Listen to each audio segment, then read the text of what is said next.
We're already late. We're already late. We're already behind 3 seconds. There's no catching up. There's no it's all caca from here.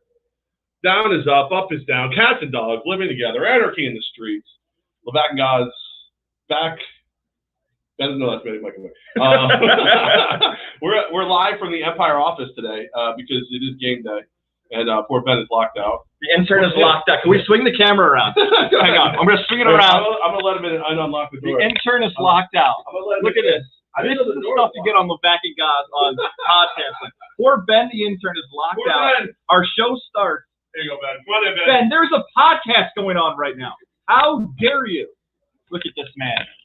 That is a podcast. He was locked out. Levack's trying to be a professional right now. We are minutes into the show, and you've derailed the show. I don't know who managed this office, but that door should have been unlocked. That's right. It should have been unlocked. I did a bad job with the camera by with Lou. Sorry about that. The YouTube side, you've already gotten busy. This is like Cloverfield all of a sudden. I don't know who manages this office, but that should have been unlocked. That should have been unlocked all along. This is going to be raw.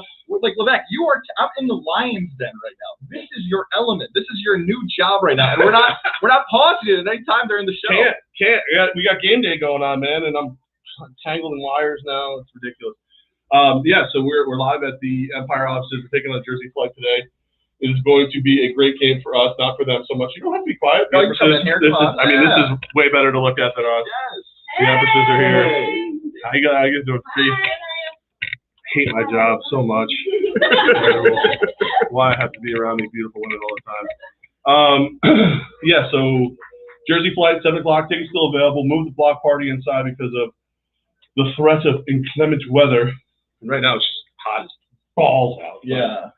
Are you rooting for rain now at this point because it looks so beautiful at the Capital Region? Well, no, just the fact that like there was I don't know if anybody cares. Nate from the TU comes over yesterday and goes, look, can't get a hold of this one, I can't get a hold of that one. I'm like, well, that one's on a plane and that one's in a meeting.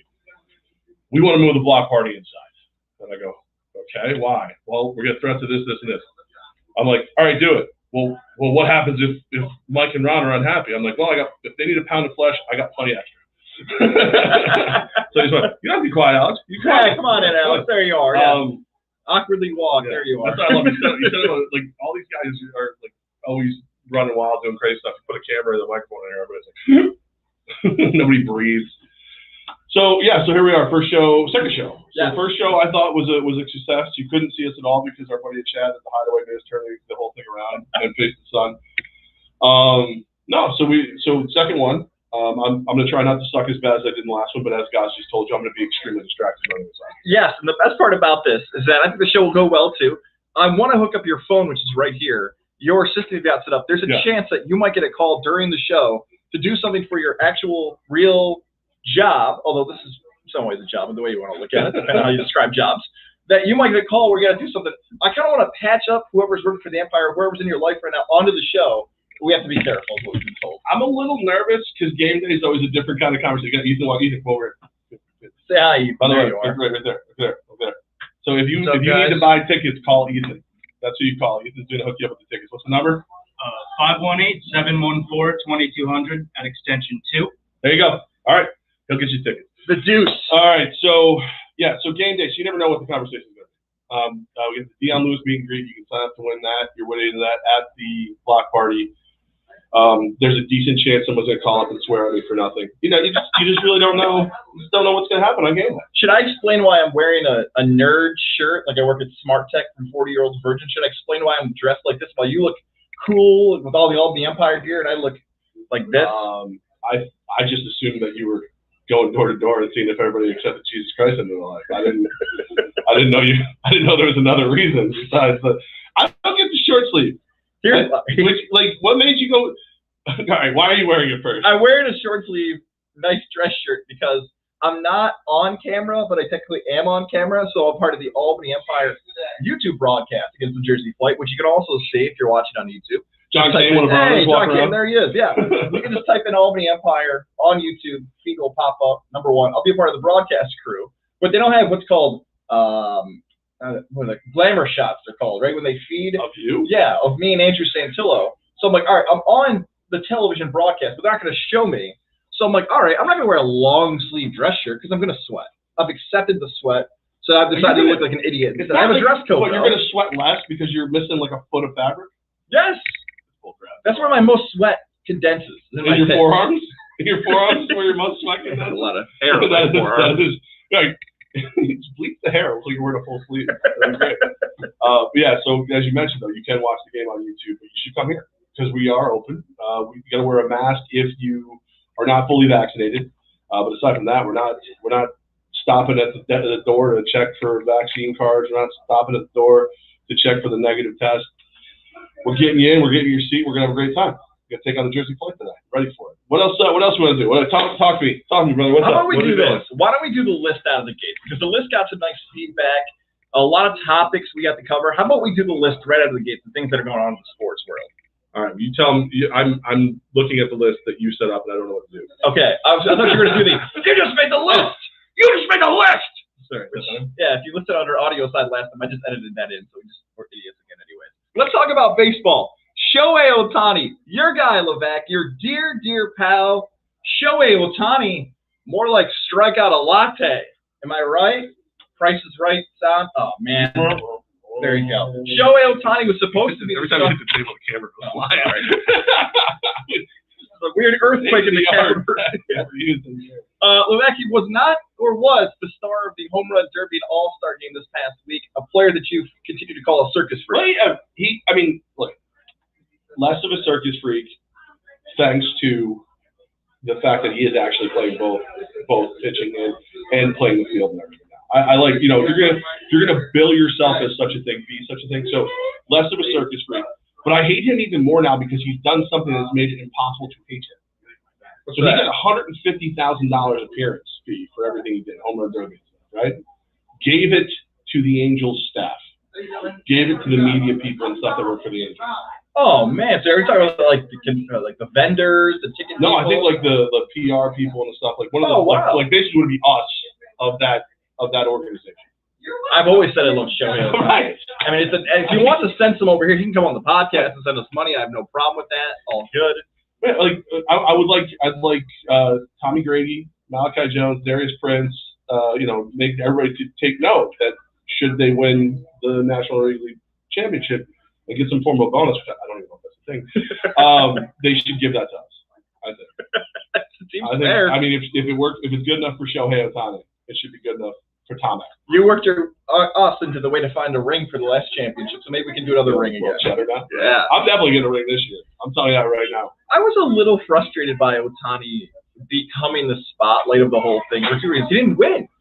Like, he didn't win the Home Run Derby. He put up a really good effort. He started off really slow, and of course, every time Ohtani does something awful, I go right to Twitter and say, he's a bum, he stinks, he's overrated, he's no good. And of course, you automatically like it. Look at this. This is the live feed of the Empire. They're there doing a hot take. The podcasts are so much better. So much better than what we used to do. Look at this. All I know is if there was any chance of us selling extra tickets, the camera needs to be on them and not us. That's all I'll say. Wait a minute. Let me move the Gatorade. Do that again? All right. Yeah. I'm going to go buy tickets. I don't even need them. I was talking about the pitcher. I don't know. Or a hitter. I don't even know if he knows. So he didn't do well. My job. Worst job in the world. I'm so much better at 104.5 team. I disagree. Well, I'm saying we didn't have the emphasis there. That was a joke. Anyway, Ohtani, should he have done more to get the praise that he got, or does Stephen A. Smith have something to blame here because of his comments? He's doing something weird. I don't even know if he said that. I don't even know what he said. I know he's mad at him. I'm always mad at him. So to sum it up, Stephen A. Smith basically said Shohei Ohtani cannot be the face of baseball because he needs to interpret. Wow, that's the modern version of the. If you're going by here, you should speak the language. Speak English. Not to offend Stephen A. Smith, but I believe what he was trying to say. He came off the UFC. Does the guy ever take a break, by the way, Stephen A. Smith? If he had not done the UFC fight, I know what he was thinking. Hey, McGregor can sell a fight. Fury can sell a fight. Ohtani to sell the sport. You need to be able to. That's what he was trying to do, which is also a very bad take. But I knew what he was trying to say. I think you're close. I think, and I heard him actually try to, like, when he tried to explain it. The explanation was kind of bad. Yeah. I thought the point for this, because I've heard other guys make this point, you can market him as such. He maybe should be the face. You can do all those things, but there's always going to be a part of the population that is going to look at him and go, I just don't get it because I don't hear him speak to me. That's always going to happen. Like whether it's right, wrong, or indifferent, he's not wrong that Ohtani can't be the face because people won't accept him in certain places. Is that wrong? I don't know. For what we do, there's nothing more annoying than the pause for the interpreter. There's nothing and it's not like when it's edited, like after like the next day, perfect, no big deal. But when you're sitting there live and you're like, okay, all right, hey, you did this and you did that. How did it feel? He said you did this and you did that. How did it feel? Then he tells him and he goes, he said this, like that is a bit tedious. I'm not gonna lie. And so I could say, like, I don't remember those promos that McGuire and Sosta used to cut 98 on each other, like it was the NWO. Neither one. Like, McGuire probably doesn't speak English at all. We don't know that. Yeah, like someone could argue that. Look, it's not pro wrestling, it's not boxing, it's not the UFC, it's not this entertainment fight trash talk sport that you're supposed to do to make that happen to get pushed over the top. But Stephen A. Smith and that comment almost had ESPN embrace Ohtani even more, like, whoa, all right, our biggest name just screwed up. Can we even show Ohtani taking batting practice before batting practice? Like, let's show Ohtani getting ready for the home run derby before it even starts. So they were extra careful. Jeff Passan came out and covered him and all that stuff. But I just wanted to go another step. Like, if we're going to hype up this guy like he's the modern-day Babe Ruth, let's take another step. I think you and I are the only Ohtani critics left. Well, and again, convince me to become an Ohtani critic. But I think you just said the two words that makes me hate him, Babe Ruth. He doesn't have to be Babe Ruth. He doesn't have to be better than Babe Ruth. Like there's two guys in the Angels right now I think I would be thrilled with if they weren't compared to Babe Ruth and Mickey Mantle. Stop telling me that Trout's Mantle and stop telling me that Ohtani's Babe Ruth. And now the thing is, I think I heard Cowherd say it. Colin Cowherd, this is kind of great, that we can just reference everybody from every meeting. Right. Like, frigging guys from Barstool, doesn't matter. Babe Ruth never did what he's doing. And it's like, oh God, why do we have to do that? Why do we have to do that? Like, yeah, you know what? And he's got like an insane dietitian. He's not walking to the corner frigging drugstore and eating 2 hot dogs before every game too. I mean, it's a little. The world has changed dramatically. They don't have to be better than the guys back then. That is the annoying part for that. But real quick, Stephen Moss does think you look like a Jehovah's Witness and that you need a tan. Steve, I just came back from vacation. I didn't burn. Usually I'm the Polish lobster when I come back. This is the best I've ever done. Levack see me like the Polish lobster. I decided to wear this thing called sunscreen now. Have you heard of it? Meaning that his beautiful wife Jordan put sunscreen on him. That's what happened. Jay says I'm a handsome son of a bitch. And Dion says I need to go over the shop. They need us immediately. Okay, so I got to go to the other job at Tech East. I'll be back. No, please don't leave. And then Elliot, where are our rings? I don't wear the ring. I don't wear the ring right now. I wore the ring for the last home game, and I told you, minutes before that I forgot it? I'm wearing another ring from a jewelry shop that I might be able to talk about very soon. Coach Manaz and I were having a conversation, and he brought up a good point. Don't wear that ring, or don't want to help win the next one. So I'm not going to wear this one. Okay. But this time next year, I'm going to be double fisted up in here. It's going to be like, So yeah. Ohtani, I'm good. Yeah. I'm good. Yeah. How about this? Is Pete Alonso an actual polar bear? Pete Alonso, the New York Met, smashing. I'll even go for a hot take here in this afternoon. I think he's the greatest home run competitor of all time, but we'll sit with this instead. Has he become, now on a national scale, him and DeGrom battling for the most popular New York baseball player? Have they surpassed Judge and the Yankee players now? I think it's Judge and Alonso. Like DeGrom is, almost, you know what? It's kind of the Ohtani conversation in a different way. I don't think DeGrom is ever going to be the most popular guy in New York because he didn't say anything. You know what I mean? Like where Garrett Cole is so over the top, he keeps pitching the way he pitched against Houston. He could become that, I think. But DeGrom is super popular just because he's dominant. Alonso, Judge, you're dominant. You have the ability to be dominant, and you have personality that you put on display all the time. I think that gives them the opportunity to be the most popular player in New York more than DeGrom. Yeah, and I think the DeGrom situation is a pitcher, so it's once every 5 days. I like the mentality of the closer running out, no matter who it is, whether it's Rivera or others, having that personality to say, all right, this is the moment where the fans get hyped and the music hits. When DeGrom's on the mound, he just dominates. Like, you can go through the list of pitchers the last 20 years. Like, it would be cool to watch him pitch and just dominate for my team. But there is something more impressive at the core of it, of watching someone smash a home run 475 feet. Watching Alonso look like Miles from the movie Hardball, where he's bopping his head around, acting like he's listening to the greatest song ever. It looked like your buddy's just hanging out in the backyard playing music in the summer, and he's up there just cranking homers and dingers. I liked it more. Now, to Judge, here's the thing. We both like Aaron Judge. Even though I'm an Orioles fan, I love watching Aaron Judge play. But Aaron Judge didn't even play in the All-Star game. You know, like, Aaron Judge kind of took a back seat that week and said, I'm going to let other people do it, while Pete Alonso was out there stealing the spotlight from guys like Ohtani and Trey Mancini. Well, and, I mean, Judge did make one catch at the All-Star game. Yes, he did. Caught COVID. Yeah, sorry. Dad joke. Live with it. It is. Alonso has everything you'd want to market around, right? I mean, they showed you in the home run year. You know, the last full season before this one, where they start discounting tickets based on how many home runs he's hitting and all those things. He is. And then for people to get mad that he's having so much fun at the home run derby is the dumbest thing I've ever seen. The dumbest thing I've ever seen. It's an exhibition. You know what I mean? Right. It's a freaking exhibition, and he's really good at it. That is what I need for next year's home run derby. I need Judge to stay healthy, and I need him and Pete Alonso facing off in the home run derby. Do that. As a matter of fact, I don't want to wait till next season. As soon as the regular season is over, as soon as both these teams are eliminated, hopefully after Game 7 of the Subway Series, which the Yankees got a lot of work to do that. I want to see the straight-up home run derby between Alonso and Judge. I want that. That there can be only one. I want Highlander-style home run derby, Judge and Alonso. My mind just keeps swinging. Like, now that you've got some pull around here at the Albany Empire, can we put it indoors, inside the Times Union Center, postseason? Have them do it right here at the TU. You'd have to net it out. It's not a big enough place for those home runs. We can figure it out. Remember the time that we measured like how far Judge's home run went at the old studio? I mean, like, you literally had to walk down the road with the tape measure. You mean the featured video on 104.5, the team's YouTube page? Still there. But I mean, like, you realize, like, as big as the arena feels when you got a 50-yard football field, or you're playing hockey or a Sienna game or whatever.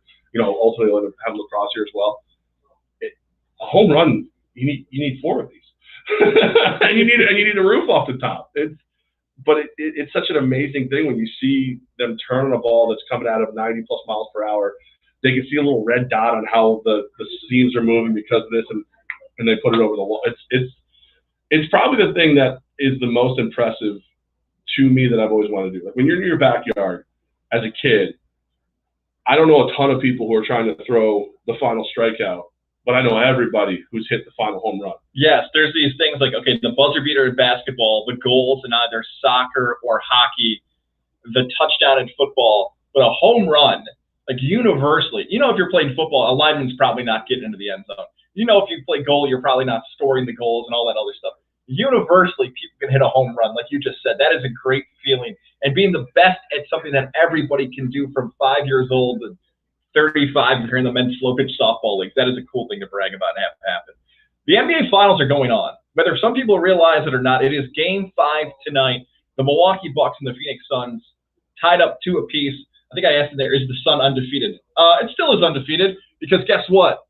I did get burned a little bit. Anyways, I thought you meant the Phoenix Suns at home. I didn't realize you meant the actual Sun. Like, people like me who believe suntan lotion doesn't work. Yeah, the Sun is undefeated. Imagine having that much swag or arrogance, thinking you're not going to get burned by the Sun. Anyways, swag, arrogance, or did you mean ignorance? Ignorance. You might have meant ignorance. I knew it right when I said it too. You might have meant that. Look at this. From a scale of 1 to 10, Levack, with 10 being you haven't missed a second of the action to 1 being you forgot it was on, where is your interest level been for the 2021 NBA Finals? 5-5. I mean, it's so busy with everything going on between, Techies, fire and water restoration. They've been very busy with all the rain and everything. And, of course, here at the Albany Empire, as head coach Tom Manaz walking in the building. Coach, Look at this guy. Look at this. That's the most chill you're going to see him ever. Ever. You don't know that. I do too. I could be way more chill than this. I've never seen it. Maybe right after the final second ticks off in a championship win, hopefully this year. Maybe then it'll be all. I don't know if Coach chill. saw this. Coach's voice is identical to my college coach's voice, and when he just said something, I actually flinched. I thought he was going to make me run sprints right there. Please do. No. It's a fun series because it's a different series. Like it's not the usual suspects. I'm taping tonight because I think tonight's the game that decides the whole damn thing. Because if the Sun hold serve, keep winning at home, I think they'll find a way to win this thing in 6, maybe 7. But if Milwaukee wins tonight, the freak might be getting his freak home. Yeah. I love how you can say dumped up like that too. Nothing. You can say get your freak on. You said get your freak on? Sure. You want to edit that in as the lyric there? Sang that. Was it juvenile? I think it was. On a scale of 1 to 10, my excitement level's been, of course, 6.9 for this finals. It seems that's always your excitement level. Chris Paul, what the hell happened? Guy can't dribble. I know the new Space Jam movie's out. He looks like Barkley from the original. The girls keep stealing the ball. You're not Charles Barkley. You're a wannabe. Be gone. Chris Paul can't dribble all of a sudden, but Chris Middleton's been great for the Bucks. Giannis, and he's been just as fabulous in some of these post-game press conferences, talking about like his mentality and all this stuff he's been trying to do to improve his game. And he actually was talking about the Ohtani stuff and more. Devin Booker's getting a lot of comparisons to Kobe, which I was not right. Like, and I know that, and I know like he is kind of he was anointed. I get that. But Jesus, every time the guy touched the basketball, I was like, oh, that's not Kobe. Like, oh, that is Kobe. Like, oh, that is. Wow, how do you see that dribble? Kobe like play off the poor kid, man. But I think tonight I totally agree with you what you said about the Game 5 scenario where whatever team wins is set themselves up for the potential of bringing home that championship for the respective cities. Phoenix has yet to win a championship for their franchise. Milwaukee's about 50 years. I think it was 1971 was the last time they won 50 years ago with Lou Alcindor was playing for the Bucks back then. But it is setting up for Game 5 to be the most pivotal. I think it comes down to two guys I already mentioned. Can Chris Middleton continue to be a guy who puts up 30, 35, 40-point games where all of a sudden you're like, I know he's Batman. I know he's number 2, but some days he feels like number 1. Scottie Pippen seems like the easy comparison for him, but it feels like that. And then can Chris Paul actually handle the basketball, which I cannot believe I'm asking that question. If Phoenix can limit turnovers, they can win. It's interesting to me, like I think we all knew Drew Holiday was going to be a factor. You know what I mean? He is a potential all-star level player. But when you see what he's been able to, how much he's been able to frustrate on the defensive end, and I can't remember. I think it might have been was it Myron Middleton? I think I heard say it. Myron Metcalf. Maybe it was, who said, well, the reason Chris Paul's playing so poorly is he has a Drew Holiday backpack on during the game. He's on him just he's on him like what on runs. He's frustrating, but Middleton is another guy. Like you brought up Middleton and Holiday. Those two guys. Those are two guys that I always thought were going to end up on the Knicks when they were free agents, when they were looking to be moved, all these things. And then when they didn't and nothing big was happening with them, I was like, oh, it's okay. Now I'm sitting here as a Knicks fan going, what if we had both? Well, Levack, I do have a potential future Knick who could be on the way. This is coming from both Sports Illustrated and Yahoo. Damian Lillard is potentially eyeing the New York Knicks as a potential landing spot. Now, Damian Lillard went to social media and posted something via somebody else. Those Lillard was quoted as saying from a reporter, something along the lines of, well, I know this roster right now is good, blah, blah, blah, but we just need a new coach. And people are like, we just hired Chauncey Billups. Wait, are you saying we need to rehire the coach and fire Chauncey Billups? So he kind of used Billups' hiring as an excuse as to why he wanted out of Portland. But we've seen this time and time, whether it's the NFL or the NBA guys saying they want to get out of a certain city. What do you think about Dame Time potentially joining the New York Knicks maybe as soon as this upcoming season? Well, it's first off, seems to me like Portland's got some kind of disaster taking place. They might need mitigation. They could possibly need a little help from our good friends at Tech East Fire and Water Restoration. Your best way back to normal. Visit them online, tefirewater.com. Best crew you're ever going to have come take care of you. Just check out some of their reviews on Facebook. They're absolutely amazing. They probably help them. They help them a lot. Get the disaster under control, and then we can always send in our construction link to go ahead and rebuild for you. We can do all that for you. Tech East Fire and Water Restoration, tefirewater.com. Check us out on Facebook, where you might be watching right now live. I refuse to get hurt again. I refuse to buy into any of this crap. Okay, this is all lie. This is all here just to get me excited. This is the hot chick at the bar. Oh my God, look at your muscles. Oh, you're gonna buy me a drink? Oh, that's great. Maybe I'll go home with you. Gone. Okay, that's what you're doing to me again as a Knicks fan. Oh my God, look at, wouldn't you love some damn time at the Garden? Oh, look at, gone. He's not coming. He's like, you know what? I did something wrong in a past life, and I'm not allowed to have nice things. That's why he's not going to be a Knick. You feel like you've been hurt by Kevin Durant and Zion and LeBron. And then when Melo actually showed up, oh, been hurt by so many. Wait a second. And then even Zion recently going like gushing over the Garden, but we all know he can't even leave yet. No, I'm not buying it. I just told you, Chris Middleton flirted with us. Yeah, he did. We heard trade rumors for Holiday a long time ago. Greek Freak, like, right? He just hates us. But all these people, like Durant ignored you guys, but at least there was floated out there it could happen. Right before the Miami deal, LeBron put out new sneakers that were in blue and orange. I'm just saying, like, you're flirting. You're flirting with us, and you're not coming home with us. So just stop it, Dame. To make you feel even worse here, Levack. It's not intended to do, but yeah, thanks. Do you feel like, dating's a numbers game is what people tell me. It's like sales. You just got to keep trying. Someone's eventually going to say a maybe or, all right, good enough, or it's 3 o'clock in the morning. Don't you feel like you're the closest? Are you telling me I'm the 2 at 10, but the 10 No, I didn't say that. Are you telling me it's almost 2 a.m. and I might be able to bring home Dame? I think here's what I'm saying. I think you've been doing very good. You've been working on your fitness. You've been hitting the push-ups and the sit-ups. You're a little tighter than back in the day. And all of a sudden, it's like now is the opportunity. Now is the opportunity. The Knicks are closer now than they probably were 10 years ago, 5 years ago to land that. Like since Melo and Amari Stoudemire, they are far closer as a franchise and been put in a better position to potentially make Damian Lillard think New York is a true winning destination. Levack and Goz with you live on the Godzilla Media YouTube, as well as the Techies Fire and Water Restoration Facebook page from the Albany Empire offices. I've worked in everything I've ever worked for right there. Time Machine newspaper, just because I used to live it. Here's the thing. The talent they have on the court right now is the best utilized talent they've had in 10, 15, maybe even 20 years. Yeah. But here's the question. How do you add a Dame Lillard without giving away the core, the nucleus that's made you good? Because you could argue the reason that Melo was never truly successful with the Knicks, not just that he was a ball hog, that they had to give up so much to get him, they had to start over. You go get a Dame Lillard. If you get Dame, can you keep Randall? Can you keep Barrett? Like, how many of your guys do you have to give up RJ Barrett to get Dame Lillard? I mean, if it's a 1-1, okay. I'll drive him to the airport. But how much do you have to give up to get him? And then can you guarantee he's going to stay? And, there's a very scary part of this for me because I've seen this play out before where the Knicks give up, they mortgage the entire future for one guy who's supposed to fix everything. But then that's what you have. One guy. Yeah. You and me all of a sudden are out there in blue and orange hoping they don't call our numbers because we're the bench. It's strange because of what happened with Julius Randle in the postseason. Because he was so bad, if he was good, you'd be like, okay, it's going to be hard for this to balance out. But the fact that he was bad when it mattered the most, it's like, okay, maybe we can move some pieces. And the person I think about, and Knicks fans don't want this guy to move, but it might make sense for both teams, might be Obi Toppin. Because he's got the brightest future of any young Knicks player. The Portland Trailblazers may say, okay. Quickly. Ooh, man.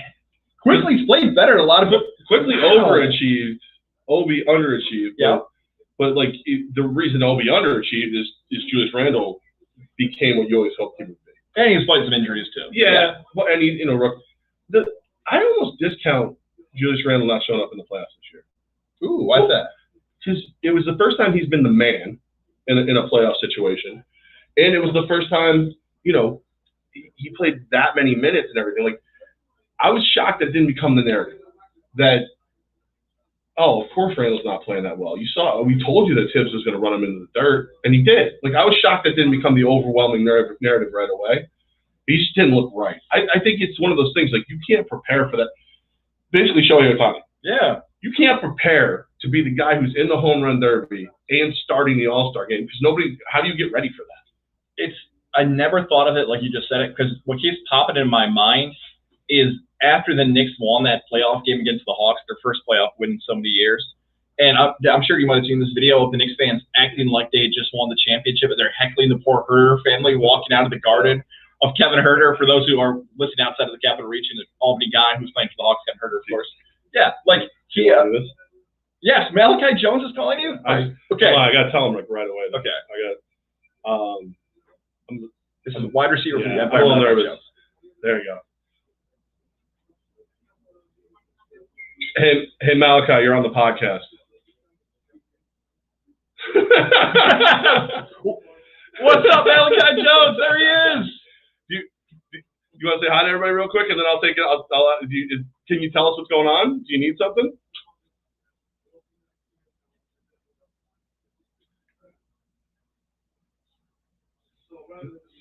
Yeah, you can go right to Will Call. Will Call's back open at the Times Union Center.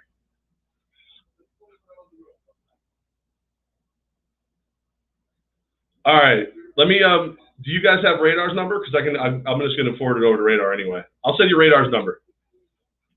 All right, Malachi. Anything? Malachi, you see Malachi on Fox Sports too? I sure did. Him and Darius Prince and Mo Ruffins. We're going to be talking about all these guys in a little bit. We're all going to say good things about them. Now a ton of tickets are all going to be claimed under Malachi and Mo's name, by the way. They won't be in their names. They will not be in their names. Code names. Actually, you know what? That'd be a good way to find out how many people are listening, Malachi. All right, man. Have a good game tonight. I'm gonna send you over Radar's info, and he'll take care of you. There you go. It's Malachi. This is what's up. This is what my life is now. But it's been worse. I can tell you that right now. I was hoping Malachi was going to scream at you and say, "Who didn't make this jersey good enough for me? This is not tight enough for me. I'm blaming you." Our jersey. They look very cute-like. Oh, do they? Yeah. Don't they look more Syracuse this year than ever? I think I only saw you guys in the whites. Oh, you've only seen the whites so far? Yeah. I thought we played the Blues last time we were home. No, I got to say, just until you might be right. Maybe I wasn't paying attention. Anyways, you're so focused on seeing if everybody's accepted Joe and to their life. All right, Levack, I don't have a banner for this, by the way, so I'm just going to keep that up there and say this instead. Because the Albany Empire, I want to get to the Albany Empire preview for the game and talk about the roster. I feel like this is a perfect way to do it, but I got one other thing I need to talk about with you involving a movie. Yes. Recently released this past weekend on HBO Max and whatever movie theaters are now, Space Jam 2, starring LeBron James, the Looney Tunes, and more. Of course, this is a sequel or a reimagining is the term I've been hearing of the Space Jam series.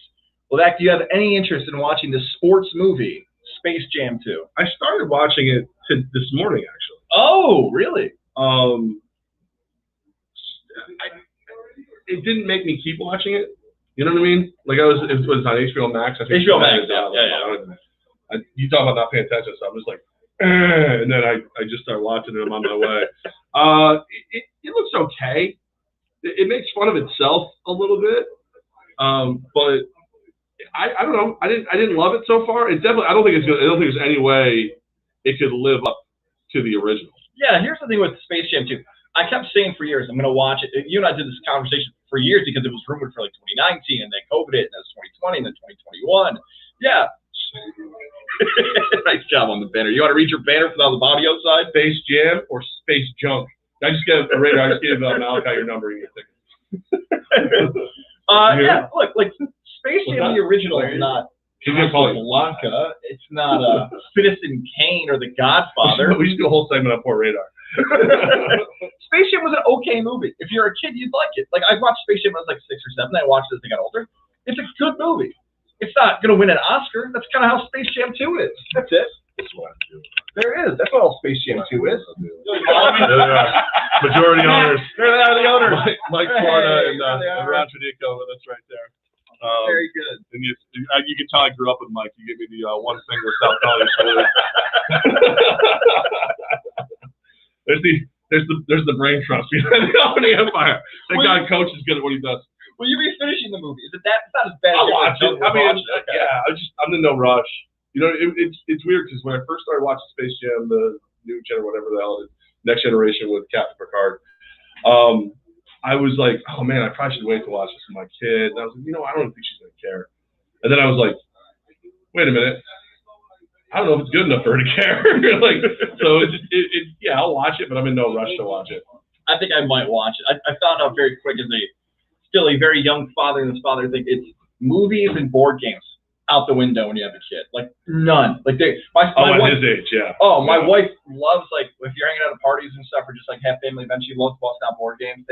Can't happen. Movies, I couldn't tell you the last time I watched the movie from start to finish in one sitting. That just doesn't happen anymore. So, dude, I've watched I know you look at this swimmer's bill and you think that's not a guy who can sit down for a movie. I've probably watched 600 movies in like this year. What? I feel like it's got to be a ridiculous. I'd have to sit down and actually think about it. I watch at least one movie a night, I would say on average. Would you say like you're ready? So how many? What are we like? 200 days into the year, or whatever we are. 500 movies, right? Yeah. I'm at like 200 to 400 movies this year. 2 times 2 is 400. Yeah. I was thinking 250. We're already in half. Yeah. I would say I'm well over 200 movies this year. Do you feel like you need a SAG card now? Like, would you be ready for the Oscars? I know how much you hate. No, I feel like I need to go back to events. I need to start watching them on my phone on the treadmill with my fat ass. Do you have a movie that was your favorite this year? Did you watch it again? Quiet Place 2 was really good. Very different than Quiet Place 1. A lot of people didn't like it. I thought it was pretty good. The Fear Street thing I like. Have you watched those? That's on Netflix, right? Yeah, it's a three-piece. I was attacked, Mike. Like, fuck, I was attacked. Look, I got my karate moves. These guys need me. I heard you sign Mo Ruffins over me again. All right. Yeah, it was a big debate. We were all sitting in Coach's office, and it was like Tom Goslowski III or Mo Ruffins. This close, Mike. I think I almost made the team. It came down to that short sleeve white shirt. We said we're going to go with Mo. Thought about doing a push-up the other day. We said one is going to try to get us to accept Jehovah into our life. The other one's going to go catch a touchdown or two and run people over. We'll go with Mo. We'll just go ahead. We'll take Mo this time. All right, you're in line for next year. Oh, good, excellent. Before we get into the Albany Empire preview of tonight's game, I want to tell you about our friends at Mohawk Honda. Ooh. Do you know them? I'm aware of their fine work, the Heritage family. This summer selection is kicking Mohawk on. If you're looking to trade in your vehicle, stop in right over in Glenville to find out about the selection that you can have for yourself when you're making that move. So many people tell you they have selection in inventory. The world's changed a little bit over the last year and a half. That's not the case. Mohawk Honda will have exactly what you're looking for. What a great staff there, too. They always say they go out of their way to please you. It's so true. I love my Pilot. I'm driving around the capital region, taking some summer road trips and more. I don't have to worry about it. Shout out to my guy, John, in there in service, and Greg Johnson, Cam McKenna. I was talking to Cam this week, by the way. Shout out to Cam, man. Great things going on in his life as well. I build these relationships with these people, the Heritage family and more. Mohawk Honda, where they always go out of their way to please you. Yeah, I do love everybody over there, especially poor John. John Higgins is he served in the military, my friend. So thank you for your service. And he's told me he's never seen anything in the military more harrowing than dealing with your service. His service pales in comparison to servicing your vehicle. John would just look at the Pilot and he'll just like start walking around it like, I know you did something. I know you did something. He's just like, are you attacked by the bear or a shopping cart or a snowbank? He just walks around like, I don't know what you did wrong. So like between here and then working in radio all those years, there's all these other different people who drive our vehicles, right? So you always got like, all right, here's a new thing, here's new this, here's that. And you're like, all right, which one of you did it? Goz's vehicle, they're the same amount of damage. We always know who did it. We always know who did the damage. Man, I think I gotta get this to Lindsay. Okay, go do that right there. Go find out. You actually might have to do that. So I'll set up the Albany Empire thing. This is again the nice side of it's raining versus audio. We moved inside. That's right. If you're watching on our visual side, it is actually raining. Levack is actually have to run over his official lineup card for tonight's Albany Empire game as they take on the Jersey Flight. If you're listening past Saturday, don't forget tickets are still available all season long here for the Albany Empire. Make sure to get that. Come out. For some of you who have not seen indoor football, make the trip up to the capital region. We've got some supreme athletes that are taking the field. So much fun, so much excitement, and more. And we've already teased this a little bit too. 2 new additions that the Albany Empire have added that were not on the field last time the Albany Empire took the field here at the Times Union Center. 2 big names that are back on the roster, Levack. Jeff Levack and Tom Goslowski. I was going to say Malachi Jones and Mo Ruffins. Let's start with Malachi first. We talked a little bit about the Hideaway, about his injury stats. You heard from him earlier. Yeah, he's fine. All looks good. He's good. I've been he was nice enough to come hang out at the track for my race day and everything like that. He looks great. He's moving. He's cutting. I'm not a doctor, so this is like some kind of HIPAA violation. He looks great to me. If I was Jersey, I'd be very worried about that. That's why I go. Don't worry, I didn't forget about your race. We will get to that too. So drop that right in there. Hey, what's going on? There he is. Yeah. OC. Yeah. Where? There he is. Take a shot of him. There he is. Look at it. Got all the outfits. There's our guy. There we go. Look at you. It's raining a little bit out there. It is raining hard. Good thing we moved the block party inside. Thank you. John Kane, other owner team just broke the camera. All right, so Thank God John's good at banking. Big Mo Ruffin back. It's been like a rumor floating around the capital region. Is Mo coming back? Is he not coming back? We see Mo in the crowd for some games as well. They take, it's like the old, you see this a lot of times in professional sports too, where they cut to the crowd and like, there's an Albany Empire fan. Oh no, they're not. Goes down the camera. For those who've never met Mo Ruffins in person, what does the addition for him mean? Both not just on the field, but I think like the true local leader we're talking about, a guy who's spending time here in the capital region. Well, I mean, it starts with Big 93 out there. He looks good. He said he's been working out the entire pandemic, and people say that. I say it too. I haven't checked it online, but he looks good. He looks in great shape. So I think you're going to see Mo. You're going to see he's going to be probably multifaceted.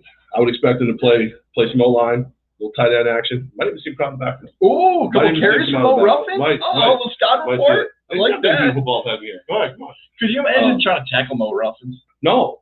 Why? No. They call it, like, if people get that nickname Big, it's not a nickname. That's actually his birth certificate. What would you put him at? 6'5", 290? Whatever he says he is. Okay. Whatever he says he is. That's what I would go with. So you're telling me up front, the Albany Empire are going to have Mo and Sean Lockett?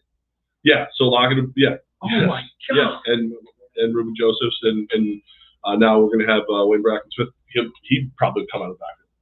So we basically have a 4-man line that can almost every one of them can run the ball and almost every one of them catch the ball.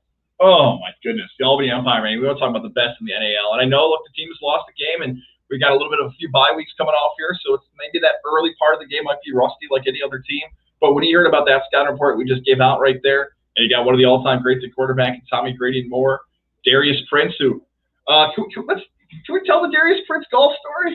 I was going to save it for the broadcast, but for those who are going to watch both the broadcast and Levack and Goz, I think it's worth sharing because some people might be listening to this podcast out on the golf course. Darius Prince never golfed for his life, as he called himself Tiger Hood a bunch of times on the course. So luckily for me, I have 2 drivers in my bag. I have the one that came in my set, and then I had an extra one that a buddy of mine had that I took from a garage sale, right? So Darius is swinging the clubs, having a great time. And look, Darius Prince is one of the most fun people you're gonna be around. He swings the club. I think we were at like the 5th hole. I think it was 4th or 5th hole, and the club head goes farther than the golf ball. He hits it into the ground in such a way that it skips and hits and takes off a good, 20 feet, 30 feet. Ball probably went 6. Ball didn't even make a ladies' tees. And everybody just stops, like for like 4 holes around. Everybody just stops. And God bless him being funny as he is. He just looks around and he's like, oops. But he comes over and be like, serious. Like, he gets real serious. He goes, I'm sorry, I'm looking at the golf club. I'll replace it. And of course, everybody here, they're all ball busters. Man, that was an expensive one too. It's gonna cost you a lot, whatever. And finally I pulled this out. Like, dude, it was like $5. Buy me a beer sometime. We'll call it even. We figured out the sport he's not good at. Right. And that's what I said. That's why I invited him. And then Malachi was supposed to be out there too, but Malachi can golf. Oh. So I didn't want him because I didn't want to feel bad about it. But he broke the golf club in the front 9. In the front 9, he broke it. I'm using it on my broadcast. Like after he scores his 5th touchdown, I'll be like, yeah, Darius Prince might score touchdowns. Watch the guy golf. But then the goat emojis. By the way, on the YouTube broadcast, you can be a part of it, writing comments and more. You can write in whatever you want. He is the king of the goat emoji. When Prince gets in the end zone, man, nothing but goat emojis underneath. But all right, there you go. If you are looking for a foursome in the capital region, maybe don't bring on Darius Prince. No, but so the thing is though, like Coach Manalas can play, Coach Ware can play. Mike Corda, Tech East Fire and Water Restoration in the Empire. Oh, you're a bum shoulder. He's bombing it like 300 down the middle of the fairway on almost every drive. I saw the first drive. It looked like Shambo out there. I would put Mike Corda over to Shambo right now the way he's playing. I told him I won't play with him anymore. I'm done. I'll never play with him again. Paula Riley's watching. Do we need proof of vaccine or negative COVID test? Like, you do not. If you are unvaccinated, you got to wear a mask. Honor system. But no, we're gonna be able to get you right in the doors. The block party starts at 5. It's gonna go to about 6:30. Joe's boys are playing live, and Gonna have a great time inside the atrium because it's safe in there. It's already starting to rain and do some nastiness down here in downtown Albany. So, but we'll get you right inside as fast as we can. And then once the block party's over, grab your tickets, head inside. We got some available still for walk-up. It's gonna be a hell of a time. I feel like I passed over it because you and I were supposed to be at this event. The Levack race was Thursday. You, my friend, the Levack race, they held word. Hey, what is this? What is this gear he's wearing? You see him booed on a podcast. Boo that man. Boo that man. Good luck, man. Not tonight, though. Take us through what happened with the Levack race. Did you feel honored? Did you take It was behind amazing. the scenes? It was amazing. So, as you know, President Arabet, Tony Alonso is one of the best guys on the planet. Put me in Dave O'Rourke's box. Rafi the singing jeweler. All right, there it's going to be a nice announcement on August 14th. Yeah. Okay. But he puts me in so A24. So like remember where we did the broadcast last year where we were looking down from the third floor at the finish pole? Second floor. Ooh. Right at it. It's right in front of you.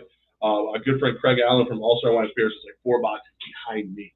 And that dude is legit. He actually went 2-0 yesterday. Just missed. Giacosta and Rinaldi both won for him on Friday. Always watch for those names. Locally on horses, they kick ass. Hey, I mean, it's touch up, but Rinaldi again? Rinaldi, the reason I won everything I got to do. The 7th race named the Levack race. Dak Jangles wins the race. How does that not happen on a race name for me? It was great. It was great. I won about $160 on the day. Hey. And then I cashed out my money that I put in, and then I won $100 yesterday. I haven't been playing it today. Unbelievable. Yeah. So knock on wood, I'm probably gonna lose the rest of the year, but it was the perfect night. That's the cash out right there. I had no. If you told me Rinaldi was running, I would have bet against Rinaldi. $10 across the board. Oh my goodness. Nice day. But yeah, there you go. That's a cash in there. I think you actually might have called that pick a couple of days ago too. That the reverse Jack Daniels name was the horse you were looking at. How could you not bet on that horse? I think it was the phrase you said. Yep. So there you go, man. And then you were in the winner's circle, of course. You got to meet everybody and say hello. Brought Mike Corda, owner of Tech East Fire and Water Restoration, as well as the Albany Empire, and Malachi and Darius with us, and a couple other friends, and it was good. It was good to see everybody. It was nice in there. Tito, that's the part I love. So Tito is a guy that I've known since my days on Pix 106. Right? He started listening back to Pix, started messing with me back then. Stayed around the entire time. Happened to see him. Comes over. I get him some ticket for tonight's game. Make sure he's taken care of. Good dude. Everybody sees him talking to us. So he just follows us into the winner's circle. I don't see him, right? I don't know he's there. Now, the rules for the winner's circle are, A, you've got to be invited. B, you have to be wearing pants. Like it's got not jeans, not shorts. You have to be in pants. Mm-hmm. So here's Tito with a cooler off his shoulder, a button-down, like nice button-down shirt, bright red shorts. Standing at the end of the thing for the winner's circle. He stuck into the winner's circle and like just walked right in, and no one even noticed. No one saw it, no one caught it. And it cracks me up to this because everybody's like, dude, you told me I had to wear pants. How'd this guy get in and not have to wear pants? And I'm like, I don't know how that guy got in, period. I don't know how he got like Tito making moves. Dude, it was absolutely stunning. I gotta see if I can find the picture. All right, yeah, share it on that side if you can. I now know who Tito was in that photo because even I was looking at it because I'm like, I texted this, I felt awful. I'm like, I have one eye doctor. I'll do it right here. Yeah, there you go. Yeah, there's Tito, the bright red shorts. He just walked right in, and I didn't know he was there. And then all of a sudden, like afterwards, he's like, how the hell did you get in here? He goes, I just walked in. I gave him the excuse of like my cat ate my homework. Didn't know where to go. It's just a true, honest statement. I had to go to the eye doctor. They told me you have a decision to make. Either you're going to the eye doctor today, or you won't get in until September. I said, I have one pair of contacts left. They're like, well, it's either now or September. I said, okay. Sorry, Levack. I was not there to support you. A good friend. It's funny because you think about the one draft party we did that you had to leave, and everybody thought Corey from Greenwich was you. So we'll just go ahead and tell everybody Tito was you. Okay, that's there you fine. go. You said, how did guys get in? First of all, how did guys become a shorter Mexican dude? And how did he get into the winner's circle with red shorts on? He's a shapeshifter. That's what he is. Did you tell Tony I said hello? I missed that, man. He's a good man. No, I didn't tell you. It's all about me. Levack. Did you hear it? Levack. What do you want from me? All right. So the best part is as we're driving up with Mike, and he goes, I have never been able to do a day at the track that something hasn't gone wrong. And I'm like, don't put that energy into the universe. Don't put that evil on me, Ricky Bobby. So sure enough, we get done with the race. We're hanging out. We're getting ready. We're gonna eat dinner with Malachi and Darius and all that stuff. Mike's phone rings. It's Jeremy and Jay and Bobby and everybody at Tech East Fire and Water Restoration. There's flooding at the JEC building at RPI. We have to get a crew together. We have to go help that. So I'm like, but it's Levack race. But it's my day. And he's like, yeah, well, you work for Tech East, jackass. Let's go. And sure enough, man, they're just like a couple of guys from the Empire wanted to help. They came out. It was really, but it was cool because of the way it came together. But it was just one of them. I'm like, dude, I'm never going to the track with Mike Porter again. He knew it, man. The bad Omen. That's what he Omen. put the evil out there into the universe. Oh, it's never worked out. And sure enough, he looks at me and goes, told you. I'm like, because you did that. You manifested that into the universe. I have a buddy in Syracuse who's called, nicknamed the Omen. Shout out to DRB. I think Mike Corda will not take that nickname, but I'm not going with him now either. I don't want to do that. I don't know what I'm going to go through the track this year, Levack. I was so used to going so constantly. You're not going on Saturdays. Nah.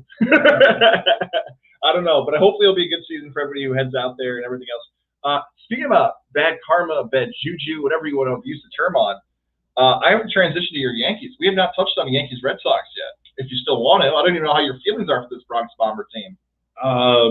Last night's game, I broke out the full mojo. Cigar, beverages, radio in the yard, and they lost 4-0. That's never happened. Never. I think they've lost like 2 games that I've done the cigar routine out in the backyard, but they were like close games. They were like late games. 4-0. Now, mind you, that last night was one of those games where I become ultimately impressed with the bleacher creatures. Because there's guys on the field that none of us have ever seen before, but somehow they chant their names. Somehow they know who they are.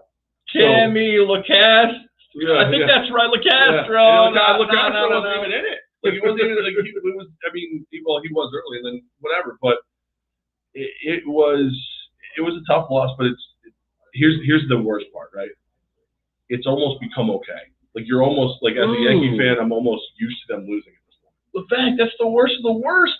To hear that statement out loud, you as a Yankee fan are used to this team losing? They just don't have heart. They just don't. They do not bring it. They don't bring it. It was even, like, last night, you knew they were going to have a rough go. Boston's a very, very good team. And the Yankees are struggling, and they have the COVID issues right now. But there was no part of that game where I was like, okay, they're absolutely going to win this game. There was a couple moments where they started putting guys on base. I'm like, oh, here we go, a little rally. Let's go. Do we make it respectful? No. And Chapman didn't even, everybody's like, oh, he finally had a good outing. Okay. But there was nothing on the line. No. He knew that it's a rough road right now. So many times you get excited whether you're on the Red Sox side or the Yankee side, or if you're just a baseball fan for the rivalry that is. And I like how Major League Baseball, whether intentionally or unintentionally, set that up where there usually was that break post All-Star game where all of a sudden it's like, okay, these are the deadest days of the year, and they have the ESPYs. And now this year, because of the delay of COVID and everything else, you had the NBA Finals. You actually had baseball that was scheduled to be played, but it didn't. So automatically out of the gate, it takes a little bit out of the rivalry when you have to move the game around and it's not there, it's not what you hope for, and the hype is off. But Boston, whether it's the managerial decisions from the front office or it's a combination of that lineup working to strengths, I never would have thought that if we evaluated the 2021 Yankees versus the 2021 Red Sox, that roster-to-roster talent versus talent, that the Red Sox would still be more successful this season than the Yankees. Look, you mentioned COVID, okay, that's a part of it, but it's a small percentage of what's happened this season for the Yankees. There are far greater issues for the Yankees to be a competitor and to be a World Series champion than just players who are going to miss some time because of that. It's like you just said, though. Like, it's not the mindset that they're the best anymore, at least this season. This should have been the year they passed the Astros.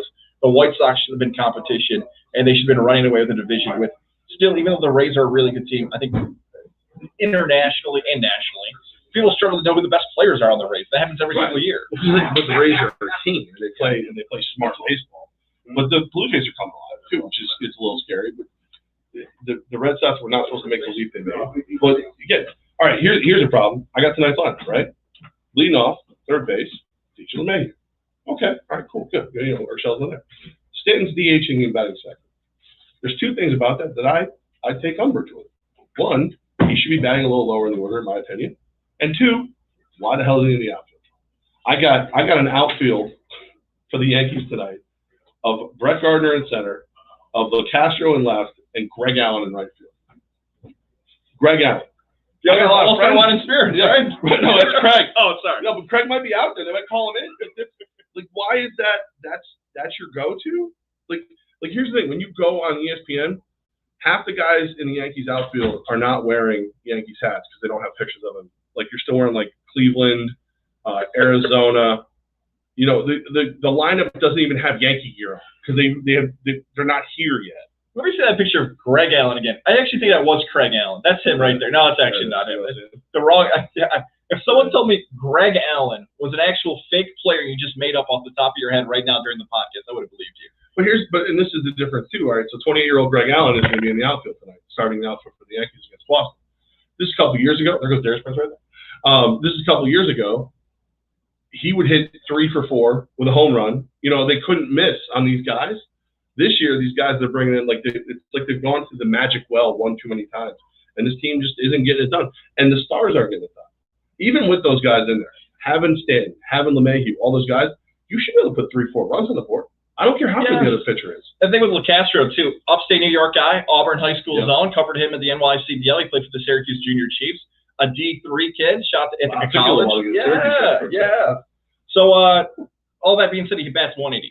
Yeah, he's not a good hitter. Look, he's got to get walked or get on base, or he's got to be like the little league kid who bunts is just fast enough to everyone else to just get a hit because he can bunt. That's all it is. I love to root for LeCastro. He's just not a great hitter. But he's like the way this team was built, though.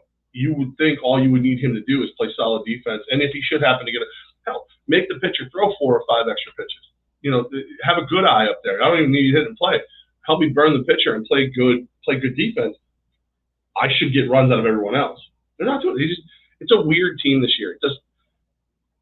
I almost wonder if having Cole have that amazing 129 pitch performance against Houston right before the All-Star break, if he can do something like that again tonight, maybe not a full 129, maybe even not a full game, maybe that kind of momentum lights a fire in everybody's butts. But I keep looking for that thing that's going to make this Yankees team perform at a high level, and it just hasn't happened yet. I think they could still flip the switch, and they still could make a run. They do have talent. They have had weird injuries, but whatever. But I don't know what's going to make them flip that switch. And you know what? Adding to this Yankee thing, because of when we taped last week, we previewed Astros-Yankees. You and I never dove into what happened following that game on Sunday, which ended up being that Jose Altuve walk-off home run game where they rip off the shirt. That I see you steaming right now about how much of the deal. I was upset. I've never been more sure that he was cheating than right then. I've never been more. Oh, don't rip my shirt off. I'm very shy. Don't rip my shirt off. You're not shy no more? Now you ain't shy. Okay, all right. Or is it this time you're not wired?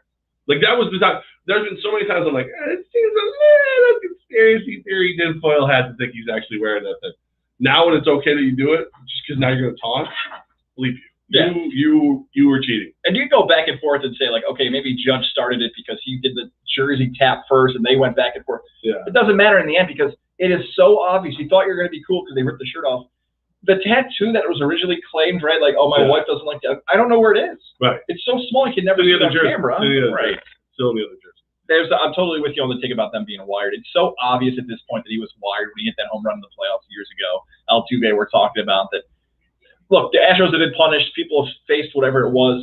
But the fact that you might think some baseball fans are ready to move on from it, not the case, especially with moments like not with the way, I mean, if he just runs across the plate, and even if they hand it up, I'm probably just like, damn, you guys again. Because that's the thing. I don't look at that Houston Astros team and think the only reason they were a good, borderline great team is they were cheating. They're an extremely talented team. That's a really great roster. I know you cheated. Like, that's what's frustrating. It's like Barry Bonds. You were already one of the best players in baseball history, but you got ticked off because you overshadowed by Sosa and McGuire hit home runs, so you juiced. You cheated. You were already going to go down as one of the best players of all time, and you cheated. That was already a team that should have been contending for a World Series, and you made sure you got it by banging on trash cans. How much money do you think Manfred would give if he could swap the Astros and Angels in first place in the AL West? I don't know. million? I think he hates baseball. Ooh. I think okay. Manfred hates baseball. Like I think he'd put the Bad News Bears in first place if it would piss people off. He just doesn't seem like I don't know that I've ever seen a guy like who hates their sport more than he does, or doesn't care that we hate him. Or maybe he just can't. Maybe he's been hated his whole life and he can't figure it out. He seems completely an ass. Like Gary Bettman's like, thank God that guy's around. That's great. He's the most obnoxious commissioner I've ever seen. He's another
Oh. And we're back! All right. I don't know. We told you the weather was going to be. Yes. I'm telling you that we made the right decision on moving the block party inside. That's ridiculous. Here's the amazing part about this, Levack. Nobody on the audio side has any idea what happened. Oh, we were still talking? We were still No. I'll just edit all this. Oh, okay. All right. Okay. Because I'm sitting. I thought you meant. I'm like, man, we said some things. It's kind of like back in the radio days when we would go off the air. We used to the internet side of it, the stream, and it was like the Wild West. Yeah. I can say a bunch of things, and they'll never know. It wasn't always the case. We were talking about the Yankees and the Red Sox, Major League Baseball. Oh, how much Manfred hated the sport. That's where I said, the reactionary that Manfred always goes with, who aren't really baseball fans. Like Rob Manfred follows the people who are not baseball fans and makes decisions for baseball fans get ticked off by those decisions because they're hurting the sport they love. Well, it's like every person, every consumer-based industry has to have a person that works higher up that says, how do we get more people? How do we get more eyeballs, more ears, more this, more that? But there also has to be a person that says, how do we keep the people we love, that love us? It feels like Rob Manfred has always been the guy who, how do I get the new people? And somehow got promoted, and now there's nobody's going, yeah, but hold up, what about the people who love us already? Like, I know there's this perception that baseball fan is the old guy who, get off my lawn guy. You're early 30s, I'm early 40s, and we love baseball. There's so many of these new rules he's done that I hate. Some of the things is kind of cool. Like not everything's a swing and a miss. That's pun intended. But he just feels like he's way more into trying to get that person who's never cared about baseball, and by the way, probably still won't. And he's willing to throw all of us away in the process. Yes, that's it. Manfred, and here's one other thing to add to it too. I don't know. Look, there's sometimes I wondered about Manfred. It's like, okay, no matter what he does, he's going to get criticized because those two fan bases are going to clash, old school versus new school. So he's always going to make heat, especially for a sport like baseball, you just said, leans more towards the get off my lawn guy who doesn't like change. But when you see change, we talked about the home run derby earlier, how much better that's made the sport, or at least those events, it can work and be good for the future. I don't know if it's going to make him lose a job, though. The only way Manfred's going to lose a job is if baseball teams and owners feel like he is not the one that's helping them make the most cash, right? Like, look, you go through the history of commissioners here in the last 15 years. Gary Bettman locked out the NHL twice. He didn't get thrown out. Roger Goodell dealt with all the assault allegations that happened with players in Ray Rice. He didn't get knocked out. Like, he didn't, bad situation there, but he didn't get moved out of that spot. Ray Rice knocks out his wife, and people thought that was going to be the end for Roger Goodell. It didn't happen. David Stern had his referees cheating during games. The Kings and the Lakers is the most fixed series in game of all time. It didn't take out David Stern. It's really hard as a commissioner to get bumped out of your sport for something like that. Yeah, it is. He's got to be the most hated man in sports right now, right? Because I mean, look, there's obviously Richard Sherman's getting a little hate right now. He needs some help. We got to figure him out. But baseball fans don't know what the hell he is. Most football fans, if he's not on your team, or if you're a newer football fan, you probably, I've heard of him, whatever. But who's more hated than Rob Manfred? Who, like, per capita, who's more hated than Rob Manfred right now? What about Dana White? I see, but I love Dana. Find me somebody who says they love Rob Manfred. Yeah, that's harder. I think, I get what you're saying. There's something about the Dana White UFC fans that as long as you're getting fights back, as long as you're getting action, you're getting that. I just picked up in my head Dana White for a few reasons. One, and I've said this isn't a new take by me by any stretch, but for some of you it might be a new take. He's the biggest liar in sports. Two, creative promoter. Two, Helwani blasted him recently, and the Helwani-Dana White rivalry is going to be a movie one day. Somebody's going to play Helwani. It's in my lifetime, I cannot compare it to anything I've ever seen before, where a journalist and a promoter, owner, executive have clashed so much ever. And three, the situation involving Conor McGregor recently, where some people might say they hate Dana White or have added to that hate because the recap, you and I talked about McGregor and Poirier the last time we talked, our first show back together. But now there's reports coming out that Conor McGregor, and that's where the reports come from, said he had fractures in his leg, and that's why his leg. I don't buy that. You buy that? Me neither. I think he fractured his leg when Poirier checked his kick. I think that's where the fractures start. And I think then he stepped back, right, and it's broken. I yelled that day. I'm like, does anybody drink milk anymore? Like, I see there's so many of these weird like stepping injuries, but it's Dana White is always going to do what's best for Dana White, and that's what's best for the UFC, and as a fight fan, it plays out very well for me. I tried to explain to a friend of mine why boxing is dead compared to MMA now, and Dana White is the difference. Because Dana White can go, all right, Goz is one of my top guys, Levack's one of my top guys, UFC 265, it's happening. It's done. It's going to happen. Where boxing, well, yeah, you're the top guy in one, I'm the top guy in another, but we got to get along, we got to figure something out. Bug flew right in my eye. All these things have to come together. And you never see, or you never see while they're in their prime, you don't see the big fight. Dana White, love him or hate him, he will always get us the big fight. Can't argue with that at all. Spot on. You know, I've had the opportunity to talk to Dana White. He was very nice to us. He didn't have to take the time. He's ripping my boy McNabb because he stood you up. But like flew right in my eye. Well, hey, that's what you get. The Fly clearly was not a Dana White fan. That's what we just found out there. You want to fight? I got you. So just quickly, the woman is dressed like a highlighter. Can we get the camera on her real quick? Yeah. Okay. Back to the. Oh God! Can you? I don't know. Can you? The McGregor situation. I believe that he was injured. Like he's probably hyping it up. Do we got her? No. Oh, I think I nailed it, Levack. I think just like a highlighter. Okay. The McGregor situation. Do I believe he was hurt? Yes. However, it's super lame after you lose a fight to come up with excuses of injuries. We've seen this from guys like Deontay Wilder, who said that the equipment he walked to the ring was too heavy. Manny Pacquiao had a torn labrum. McGregor. Okay, the best after-fight excuse ever is still Derek Lewis. Why'd you take your shorts off? My balls are hot. That's the only post-fight excuse I ever want to hear. Why'd you lose? My balls are hot. Yeah, if you've decided to get punched in the head here for a few minutes, that's on you. Whatever happens, you've decided in your own mind, hey, I feel like my body is fit enough to let somebody else potentially beat the hell out of me. I feel like I'm in peak shape. If you want to say you want to fight later, it's McGregor. He's fought like, what, 4 times in 5 years? So what if they push the fight back a little bit? Then you don't have excuses at the end. Do you think he ever fights again? I think I'm sticking by what we talked about a little bit last week, where he's just going to take people he knows he can beat. He's going to fight a Paul brother, something like that. Toots McGee thinks the router fell off because it was so turned on by me talking about people ripping shirts off. See, we did it again. Shout out to Toots. Toots has been great on our YouTube side. Oh my God. No, McGregor, does he fight again? I don't know. I think he fights the Paul brother, makes a ton of cash, and he's done. Maybe he fights Manny Pacquiao, who's 60. Because I don't count boxing as fighting for him. Like obviously it's fighting, but it's not his style of fighting. Like, does he ever fight MMA again? He could do a dual fight with Paul, where he has one boxing, one MMA style. Those Paul brothers, as dumb as they are, they're not dumb enough to get into the cage.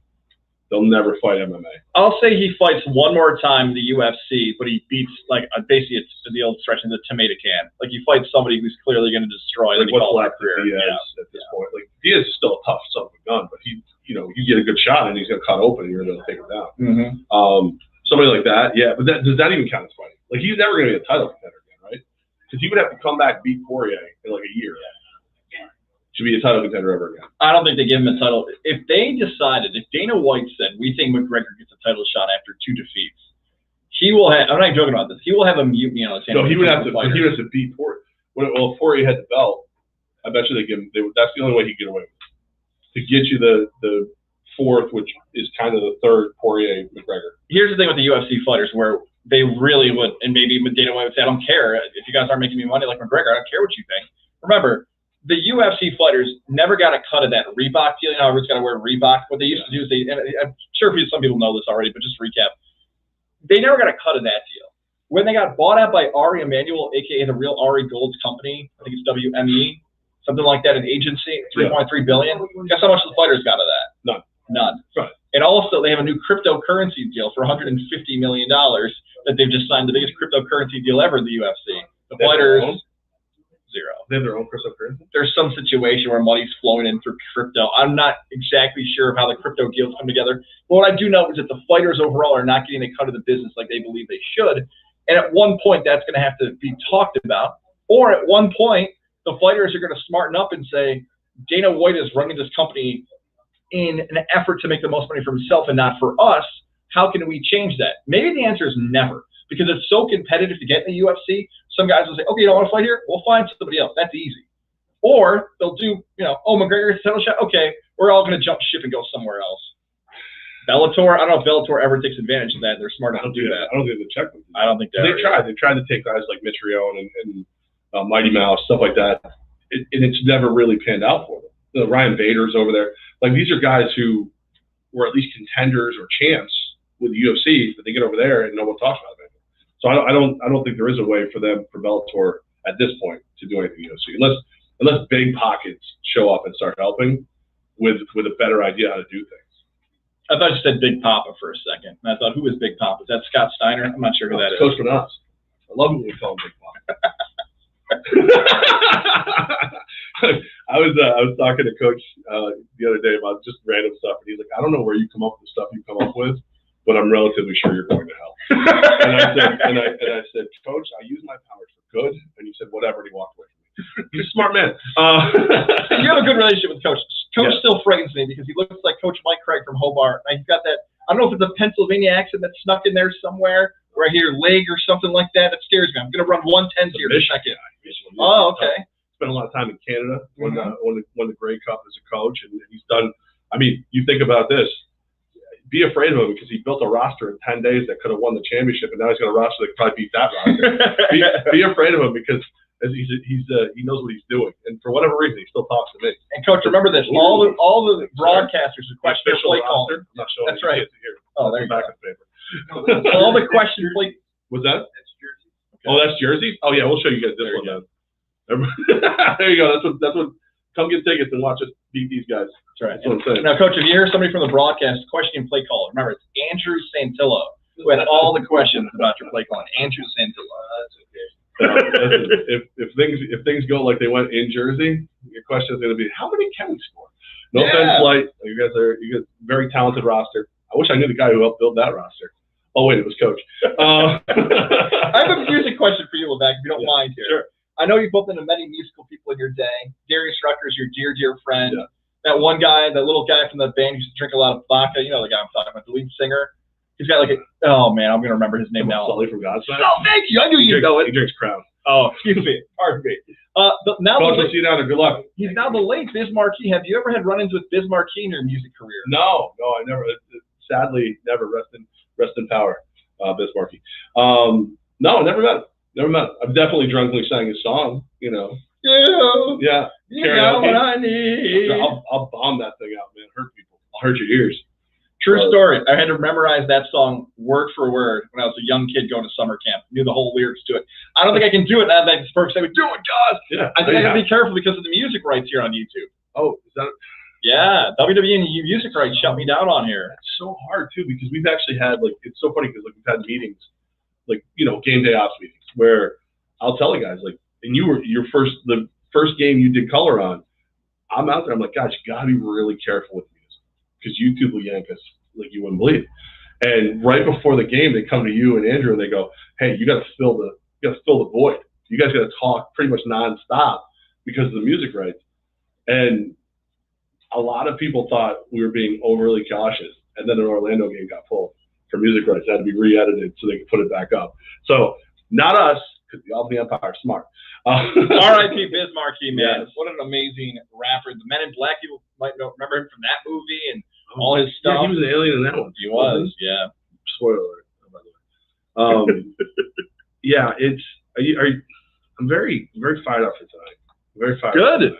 By the way, brought to you by Techie's Fire and Water Restoration. That's why I'm so fired up. Tonight's gonna be a hell of a game, man. It's gonna be a hell of a game. But this is a game where this is a Jersey team that is really, really talented. They've had a lot of bad luck. I mean, everything from the field to the arena to the rules has hurt them through this season. They're coming in here and they're hoping to knock the Empire off, and the Empire are looking to solidify a home playoff game. Yeah, that's the kind of the feel going into this, the broadcast preview, which we're going to talk about. We're going to do it right now for you guys. Is that this Jersey Flight team seems to be a more improved team in similar fashion to the Albany Empire team, which out loud those statements are like, how? Like the season has still been pretty short. These teams have both been going in different directions. How have they gotten improving spots? Well, the Empire has added additions to their rosters, like we touched on earlier, guys like Malachi Jones and Mo Ruffins. And the Jersey Flight have just flat out played more games. You know, this season and next, you know, the NAL in comparison to other professional sports leagues, sometimes that stuff, and we're going to see it tonight, matters.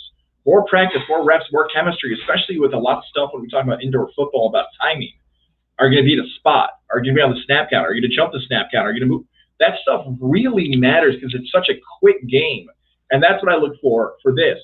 Obviously, the impact of Malachi Jones. Can anybody on the field guard him and Darius Prince? And if you can guard one, can you guard the other? That's going to be tough. If you do that, then Myers, Mo Ruffin, and everybody else going to come running for you. Yeah, and from the Jersey Flight side of it, maybe the key for them is to eat up a little time of possession. The best way to slow down a guy like Malachi Jones and Tommy Grady, it's kind of what teams do against the Kansas City Chiefs, keep them off the field.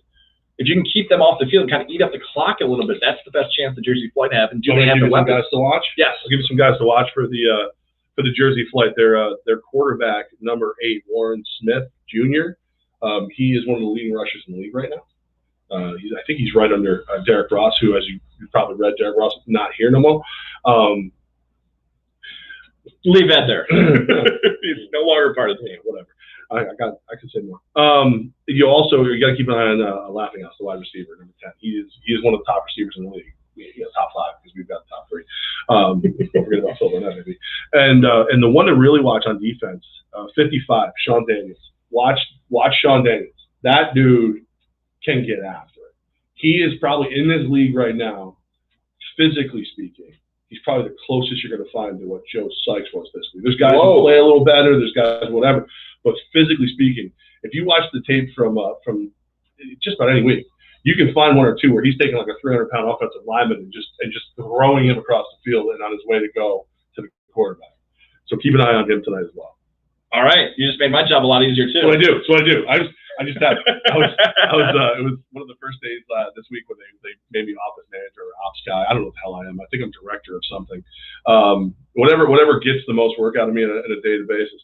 And I'm sitting in the back of the meeting. I'm watching them break down film. I'm like, that guy is good. That guy's good too. That one's good too. Like I said, Coach Manaz is the one who helped build this roster. So he was the assistant head coach in Jersey. Obviously, they didn't get to play because of COVID. He was getting ready to be the assistant coach building this roster. He comes here, and he builds this roster. So there you go. It's kind of awkward, isn't it? Wasn't in Jersey when we slapped the hell out of him. I'm sorry, respectfully speaking. And then also, don't forget about there is one other guy here who has some serious ties to the area. It's LaRoche Jackson, the defensive back. He was on the Empire, went to the Jersey Flight, and he's a hell of a player. And obviously, probably thinking a little bit about how he should be playing here, all his home games right now as well. So there you go. How do you like that, huh? Very good scout report. Deion Lewis, by the way, meet and greet still available or no? What's the situation of the meet and greet? So you can sign up to win in the block party. So obviously the block party, because of the threat of inclement weather, we moved it into the atrium. It's still free access, still food, still Joe's Boys playing live. We'd love for you guys to come out, sign up to win your way into that meet and greet with Deion Lewis here tonight. And then Deion Lewis is going to have to hang out, watch the game. We had a specialty Empire jersey made for him in hopes that we can sign him. I totally have gone after him, too. I'm like, listen, just come on. Our running back needs to leave people take care of some stuff. We could use a guy. Just saying. Please? Yeah, please. Catch some footballs out the backfield. That'd be great. You've got to go back to work now. I've got to prep for the broadcast. I'd rather stay here if it's just to save everybody. I can officially. You saw right before this show started that no one would leave me alone. As soon as I put this headset on, I've only been bothered like 2-3 times. So I'm just going to sit right here. Okay. Hang with me for a little bit to watch how I prep for a game. You and I can officially announce it on this show, show number 2, show number 3. We'll be live on location from 5 to 7 o'clock. We'll be hanging out a little bit at the Hideaway at the Saratoga Lake Golf Club. We're going to be there Friday. What day is it today? July 17th. What year is it, Levack? July 23rd is next Friday. We'll be live at the Hideaway at the Saratoga Lake Golf Club. The 23rd? Oh, I actually have it in my phone. Look at that. I didn't even realize 5 to 7 leading up to Red Sox. Whew, thank God, because I just remembered that. Actually, I was just talking to Chad yesterday over at the Hideaway.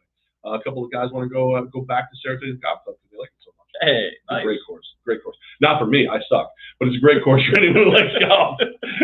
All right, that's it. That's it. The show's over. We don't have All right, tickets available. Doors at 7. Well, sorry, doors at 6:30. Game starts at 7. Let's go Empire. Let's go ahead and beat the flight. Lock up a August 7th home playoff game. We still got one more home game between now and then, but there's a chance we could be hosting the playoff and the championship game. So go ahead and run the table, win this thing out. Go Empire. Go Empire. YouTube, you'll see this big funny looking dude and Andrew, and we'll have a great time. And I'll be on the field. T-shirt cannon is going to be firing after the 10-minute break of the first and third quarter. Be in your seats. Be ready to go. Bye. There's a cannon? Oh, we have a cannon. I thought we threw him last year. You want me to go get it? Yeah, I want to see the cannon. Hold on, I'll get it. Blocking coach's office. Hold on. I like how I acted like I threw the T-shirt. Oh, I got to break into coach's office. Yeah, the Albany Empire street team. Is that what they're called? Who threw the T-shirts last year? 5184. 5184. Like I said, I'll edit that out. Don't worry. I probably won't, actually. Levack is actually really grabbing a cannon. Oh, my God. Look at this thing. I'm glad it wasn't from the Revolutionary War. I thought this. Look at the size of this thing. No, this is this is actually like a tack rifle bag. Like this is what you buy it. Like if you actually have like a tactical rifle. I love this thing. I went and got gas for it. Already. You bought it. I didn't buy it. I went and got gas for it to make sure we can use it. I feel like I need to ask this question. Has this been tested yet? No, we're gonna do that right after this. Oh boy. All right. See, I thought you guys had a pre-test and a game day test. Nope. I've been busy. Look at the size of this thing. Yeah. So awesome. Yeah. So the after 10 breaks, first and third quarter T-shirts. T-shirt time. So we'll be ready for that. Cabs are here. All right. Time for us to go. Get in here, enjoy the game. We'll see you guys again. Get Friday live from the Hideaway. Thanks to Techie's Fire and Water Restoration, Mohawk Honda. That's right. Thanks to Goz for not sucking today. Appreciate that. I got a grading. I'll give you a B+. Oh, thank you. I'll give you an A as usual, Levack. Thank you. But whatever. Thanks for nothing. All right, everybody. Have a great one. Let's go Empire.